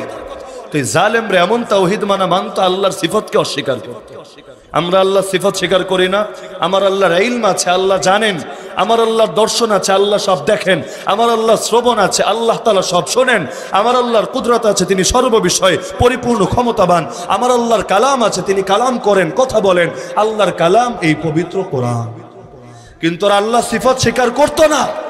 আমরা বলি আল্লাহর সিফত এটা আল্লাহর সঙ্গে সম্পর্কিত। আল্লাহ যেমন চিরন্তন, আল্লাহর কোনো শুরু নাই, আল্লাহর কোনো শেষ নাই। আল্লাহ আদি, আল্লাহ অন্ত, আল্লাহর কোনো আদি নাই, আল্লাহর কোনো অন্ত নাই। একইভাবে আল্লাহর সিফত, যেমন আল্লাহ জানেন, কবে থেকে জানেন? যখন থেকে তিনি তখন থেকে জানেন। আল্লাহ শোনেন, কবে থেকে শোনেন? যখন থেকে তিনি তখন থেকে শোনেন। আল্লাহ কালাম করেন, কখন থেকে কালাম করেন? যখন থেকে আছেন তখন থেকে কালাম করেন। আল্লাহর কালাম মাখলুক না, আমরা মাখলুক, আমরা সৃষ্টি হয়েছি। আল্লাহর কালাম মাখলুক না, বরং আল্লাহ যখন থেকে আল্লাহর কালামও তখন। নাজিল আল্লাহ কোনোটা আগে করেছেন, কোনোটা পরে, কিন্তু আল্লাহ যখন থেকে তার কালামও তখন থেকে। মুতাজিলারা মানতো না। তো খলিফা মামুনের মাথায় আসলো এবার মানাতে হবে। সোজা আঙ্গুলে ঘি না উঠলে আঙ্গুল বাঁকা করতে হবে। জিহাদের ময়দান দেখেন কোন জায়গায় বৈশাখী কাজ। জিহাদের ময়দান থেকে চিঠি পাঠালো বাগদাদের গভর্নর ইসহাক বিন ইব্রাহিমের কাছে, যে তুমি সর্বপ্রথম আমাদের সরকারি যত মৌলবী আছে, কারণ রাষ্ট্র যখন ইসলামী হয় তখন রাষ্ট্রীয় পদগুলোতে তো এলেমওয়ালারাই আঁকড়ে রাখে, এবং এক দেশে একরকম শিক্ষা ব্যবস্থাই থাকে। ইসলামী রাষ্ট্রে দেশ একটা, শিক্ষা ব্যবস্থা বহু রকম। এটা তো দেশের জন্য খুব একটা সুখকর হয় না। এই যে আমাদের বাচ্চা কাচ্চাগুলো স্কুলে পড়ে, আপনারা কি নাস্তিক বানানোর জন্য স্কুলে পড়ান? আচ্ছা, ওরা যে স্কুলে পড়ে ডাক্তার হবে, ইঞ্জিনিয়ার হবে, ওদের কোরআন দরকার নেই, ওদের হাদিস দরকার নেই, ওদের আকীদা দরকার নেই, ওদের দ্বীন আর শরীয়তের দরকার নেই। তো দরকার তো ছিল এটা একটা লেভেল পর্যন্ত।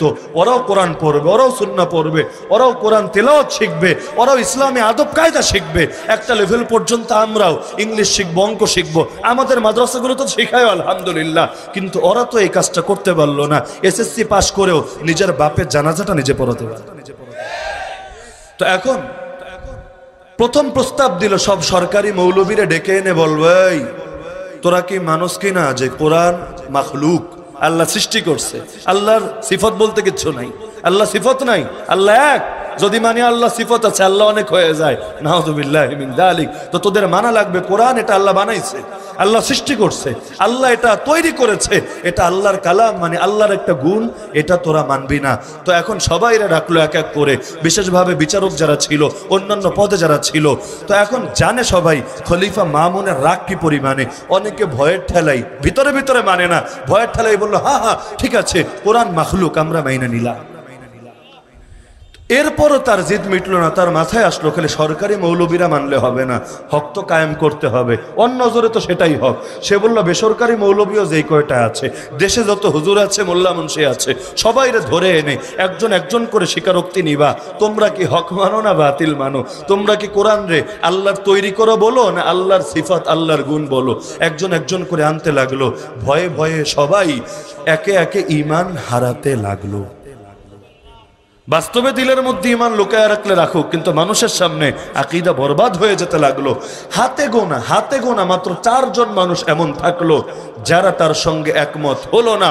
তারা বলল না, আমরা কখনোই বলবো না, মেরে ফেললেও বলবো না, কোরআন আল্লাহ বানিয়েছেন, কোরআন আল্লাহ তৈরি করেছেন, কোরআন আল্লাহ সৃষ্টি করেছেন। আমরা বলবো কোরআন আল্লাহর সিফাত, কোরআন আল্লাহর কালাম, কোরআন আল্লাহর গুণ, আল্লাহ যখন থেকে কোরআনও তখন থেকে। শুরু হয়ে গেল নির্যাতনের কবলে পড়ে 2 জন সেখানে আপোষ করে বসলো, বাকি থাকলো মাত্র 2 জন। এত বড় বাগদাদ, কিন্তু সেই বাগদাদের মধ্যে সকলেই আপোষ করে ফেললো। কেউ বাস্তবেই মেনে নিল, কেউ বাস্তবে তো মানে নাই, জান বাঁচানোর জন্য মিথ্যা মিথ্যি স্বীকারোক্তি দিয়ে আসলো। হাতে গোনা মাত্র 2 জন আলেম টিকে গেল। একজনের নাম মুহাম্মদ বিন নূহ রহমতুল্লাহ আলাইহি, আরেকজনের নাম ইমাম আহমদ বিন হাম্বল রহমতুল্লাহ আলাইহি। এখন বাদশাহ জানিয়ে দিল, এই 2টারে আমি হত্যা করব। এরা হলো বেয়াদব, এরা রাষ্ট্রদ্রোহী, এরা আমার ফরমান মানে না, এরা সহি আকীদা মানে না, এদেরকে আমি হত্যা করব, নিজের হাতে হত্যা করব। তাহলে লোকে ভয় পাবে, আর কোনোদিন আমাদের বিরুদ্ধে কথা বলতে আসবে না। তো এখন ইসহাক বিন ইব্রাহিম বাগদাদের গভর্নরকে চিঠি লিখে পাঠালো, এদেরকে ডান্ডাবেরি পরিয়ে, এই যুগের মতো ডান্ডাবেরি পরিয়ে আমার কাছে পাঠিয়ে দাও, বিশাল পুলিশ বাহিনী দিয়ে। তো পুলিশ প্রোটোকল দিয়ে নৌপথে তাদেরকে নিয়ে যাওয়া হচ্ছে। ইমাম আহমদ বিন হাম্বল রাহিমাহুল্লাহর পায়ে দুইটা ডান্ডাবেরি পরানো হয়েছে। একটা ডান্ডাবেরি পরার কি স্বাদ, সেটাই তো এখানে বসে টের পাবেন না। সেই ডান্ডাবেরি নিয়ে নামাজ পড়ার কি অনুভূতি, সেই ডান্ডাবেরি নিয়ে ঘুমানোর কি অনুভূতি, সেই ডান্ডাবেরি নিয়ে বাথরুমে বসার কি অনুভূতি, এখানে বসে জীবনেও কল্পনা করতে পারবেন না। ইমাম আহমদ বিন হাম্বল রাহিমাহুল্লাহ যাচ্ছেন, কখনো সড়ক পথে, কখনো নৌপথে। নির্যাতন তো করারই হয়েছে, টর্চার করাই হয়েছে, এরপর ধরে বেঁধে এভাবে নিয়ে যাওয়া হচ্ছে। তখন তার বয়স 57 বছর, তার মানে কোনো টকবগে নওজোয়ান না, মুরব্বী হয়ে গেছেন প্রায়, অসুস্থ মানুষ, এভাবে নিয়ে যাওয়া হচ্ছে। অপরাধ তার একটাই, সবাই আপোষ করেছে, মৌলবী তুই আপোষ করবি না কেন? সবাই তো মেনে নিয়েছে, মৌলবীর বাচ্চা তুই মানবি না কেন? নিয়ে যাচ্ছে আর যাচ্ছে। মাঝখানে আল্লাহর কি কুদরত, এক বুদ্ধ মানে মরুভূমিতে থাকে আর কি, বৌদ্ধ না আমার, বেচারা এসে হঠাৎ করে ইমাম আহমদের সামনে হাজির। ইমাম আহমদ তো চিনেন না, তিনি ইমাম, তারে সবাই চেনে, তিনি তো আর দুনিয়া সবাই চেনেন না। এসে বলল, হে আহমদ শোনো, তুমি একজন ঠিক আছে, কিন্তু তোমাকে অনুসরণ করে এই দেশের সবাই। সুতরাং খালি নিজেরে নিয়ে ভেবো না, তুমি একটা বার আপোষ করার মানে হলো এই দেশের সকল মানুষের ঈমান বরবাদ হওয়া। সবাই তো আপোষ করেই নিল, বাকি রইলা তোমরা দুজন যদি আল্লাহরে ভয় না করো, তোমরা যদি জালেমের জুলুম দেখে আপোষ করে বসো, এখানে আর মুসলমান থাকবে না, সব তো জাহান্নামী হয়ে যাবে। হে আহমদ, আমি বুড়া, কিন্তু তোমার একটা উপদেশ আমি দিয়ে যাচ্ছি, সর্বদা মাথায় রাখবা, ইন আইস্তা আইস্তা হামিদা ওয়া ইন মুত্তা মুত্তা শাহিদা। যদি তুমি আপোষ না করো, যদি জমিনে বেঁচে থাকো এরপরও, তাহলে প্রশংসিত হয়ে মাথা উঁচু করেই বেঁচে থাকবা। কারণ মাজলুম যারা হয় তাদের মহাব্বত আল্লাহ প্রত্যেকের দিলে ঢেলে দেয়। আর যদি মরেও যাও, ঘাবড়াবা না মোটেও, শহীদ হবা তুমি, শুহাদায়ে কেরামের সাথে মিলিত হবা জানবে। ইমাম আহমদ বলেন, তার কথা শুনে আমার দিল মজবুত হয়ে গেল, এমন শক্তি দিলে চলে আসলো যেটা আগে আমার ছিল। আগাচ্ছিলেন সামনে। তুমি জানো না তোমার জন্য কি অপেক্ষা করছে। রাজা নিজে আলাদা একটা তরবারি বানিয়েছে এবং আল্লাহর কসম খেয়ে এবং নবীর আত্মীয়তার দোহাই দিয়ে সে বলেছে যে সে এই তরবারি দিয়ে তোমারে হত্যা করবে। আলাদা একটা বিছানাও বানিয়েছে, সেই বিছানার উপর দাঁড়িয়ে তোমার মৃত্যুদণ্ড বাস্তবায়ন করবে।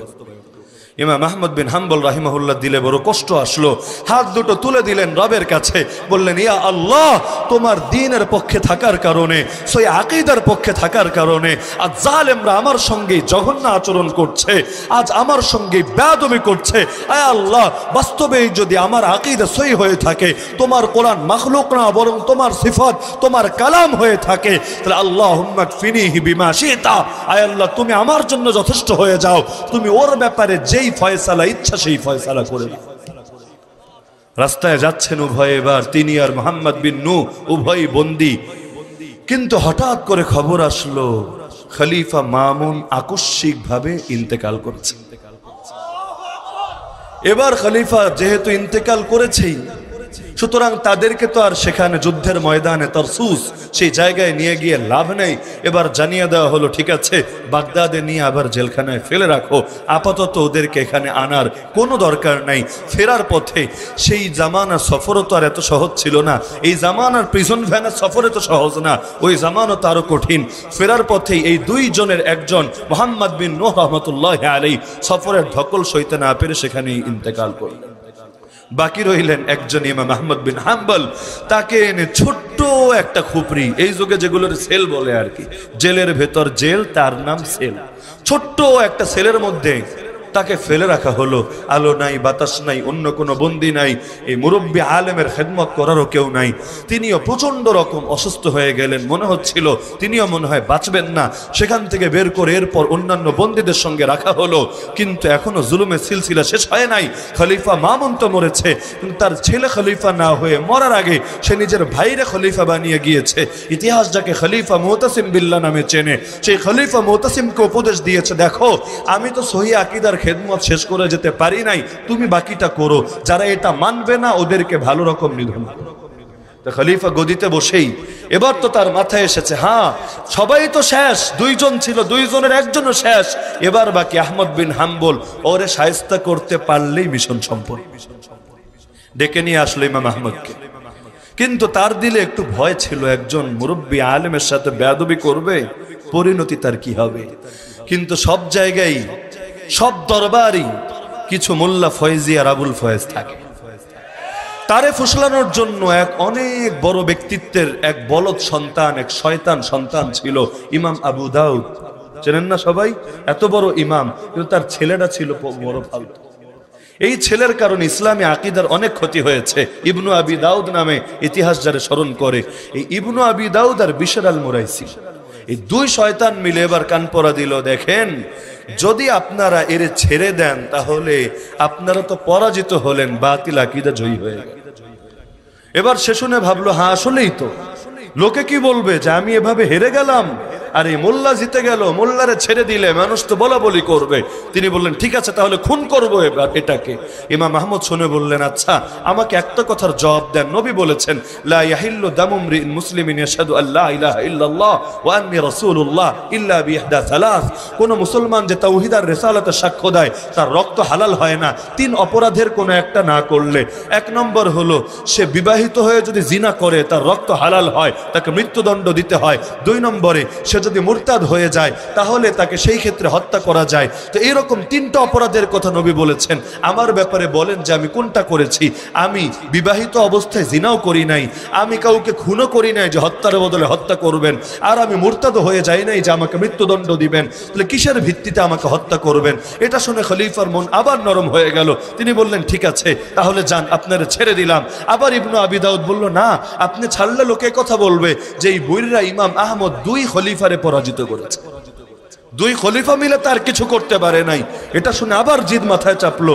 আগের যুগের রাজা বাদশাদের ব্যাপার স্যাপার, তাদের তো আর এত রকম জবাবদিহিরও কোনো কিছু নাই। এক নায়ক স্বৈর শাসক বললেন, না তাহলে ঠিক আছে, ছাড়বো না। এই তোমরা কে আছো, ওরে ধরো, ওরে বাঁধো, ওরে পিটাতে হবে, দোররা লাগাতে হবে। ইমাম আহমদকে আবার জেলখানায় ফেলে রাখা হলো।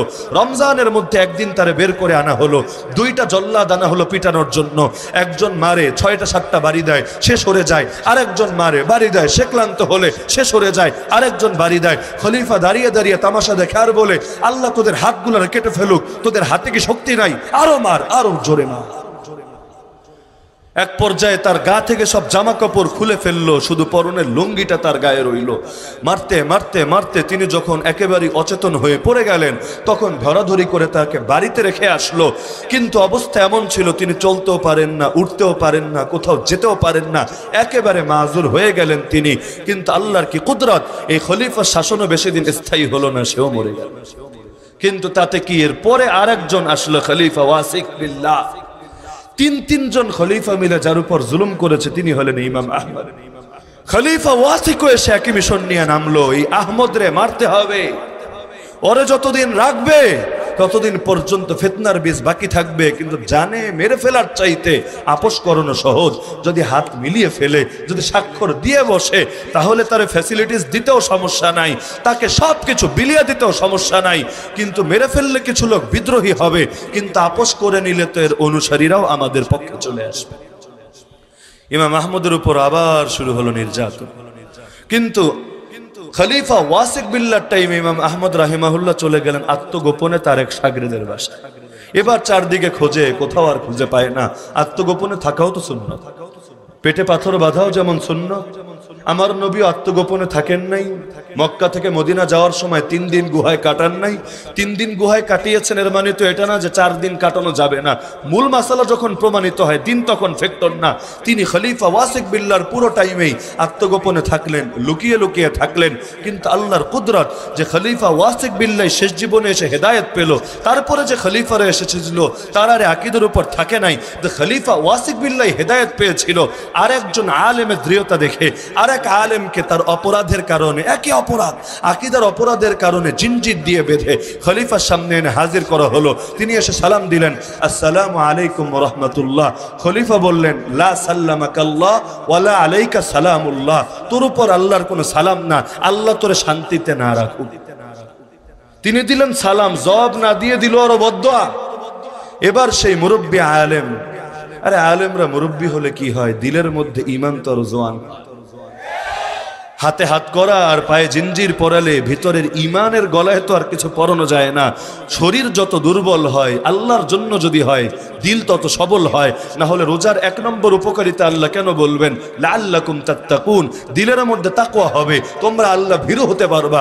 রোজা রাখলে দেহ দুর্বল হয় সবাই বোঝে, কিন্তু একদিকে দেহ হয় দুর্বল আর একদিকে ঈমান হয় সবল।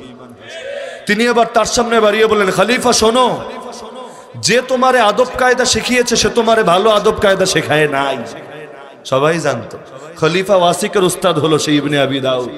জাগের খলিফারেও ফুসলিয়ে ফাসলিয়ে ইমাম আহমদের নির্যাতন করিয়েছে।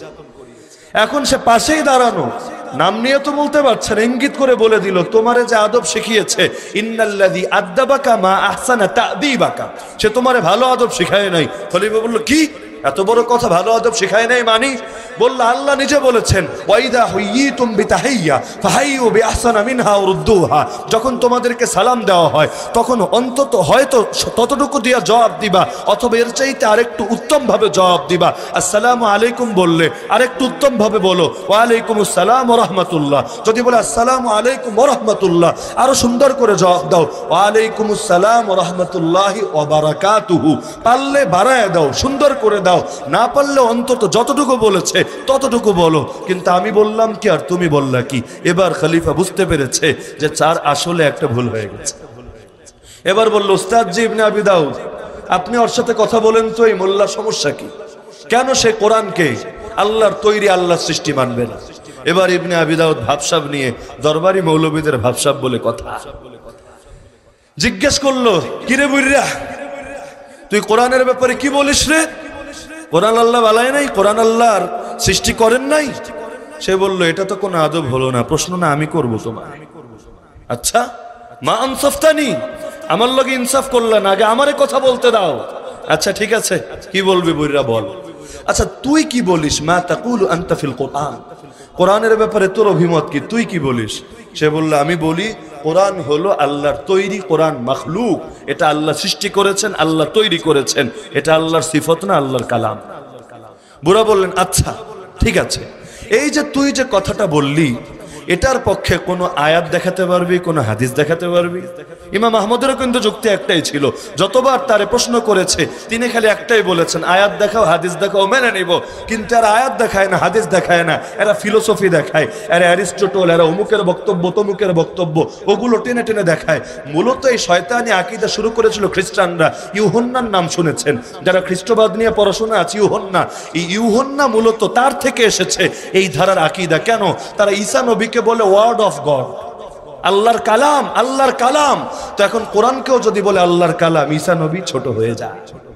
এ কারণে কোরআনকে যদি মাখলুক বলে আর ঈসা নবীর আল্লাহর কালাম বলে, ওয়ার্ড অফ গড বলে, ঈসা নবীর শান বাড়ে। সে খ্রিস্টানদের আকীদা মুসলমানদের মধ্যে ঢুকিয়েছে জাহাম বিন সফওয়ান, যার থেকে একটা ধারাই তৈরি হয়েছে জাহমিয়া। তো এবার তিনি বললেন তুই কি বলিস এটার ব্যাপারে? এটার ব্যাপারে কোন আয়াত দেখা, হাদিস দেখা? সে তো চুপ। আয়াত হাদিস কোত্থেকে দেখাবে? দেখানোর সুযোগ আছে নাকি? নাই তো আয়াত হাদিসে।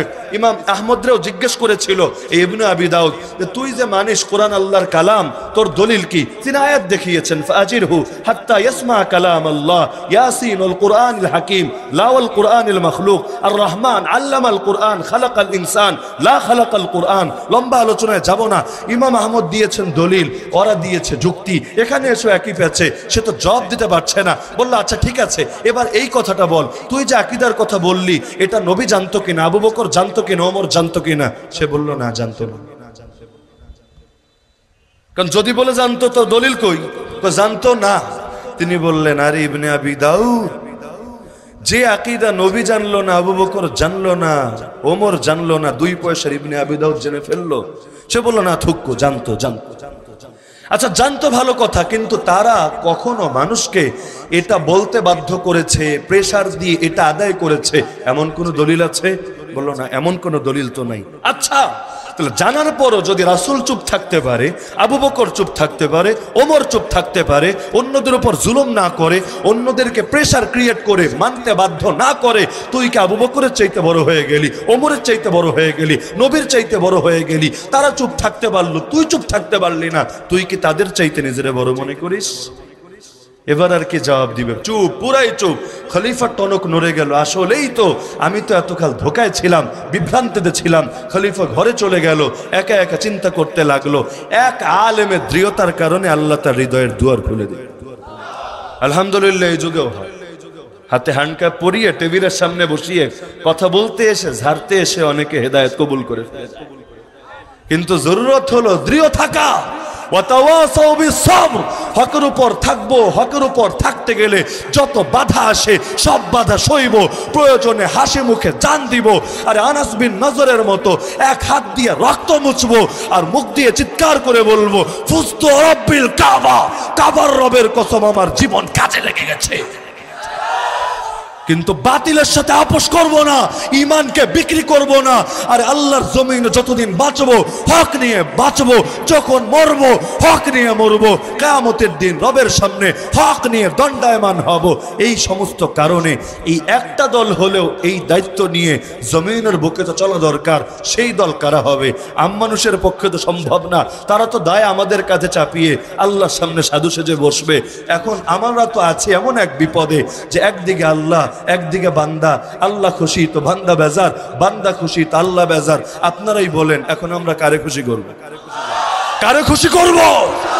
আল্লাহরে খুশি করতে গিয়ে যদি আমেরিকা নারাজ হয় হোক, ইসরায়েল যদি নারাজ হয় হোক, চীন ভারত যদি দুশ্মন হয় হোক, তবুও আল্লাহরে নারাজ করতে পারবো না।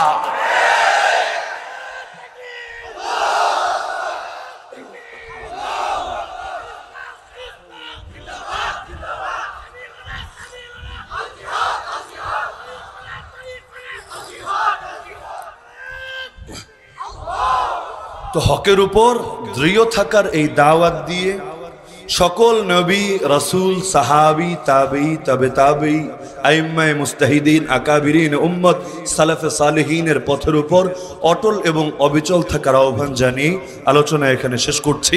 আল্লাহ তাআলা ধামরাই উপজেলা ইমাম পরিষদকে কবুল করুন, এই মাহফিলকে কবুল করুন, আমিন। ওয়া আখিরু দাওয়ানা আলহামদুলিল্লাহি রাব্বিল আলামিন।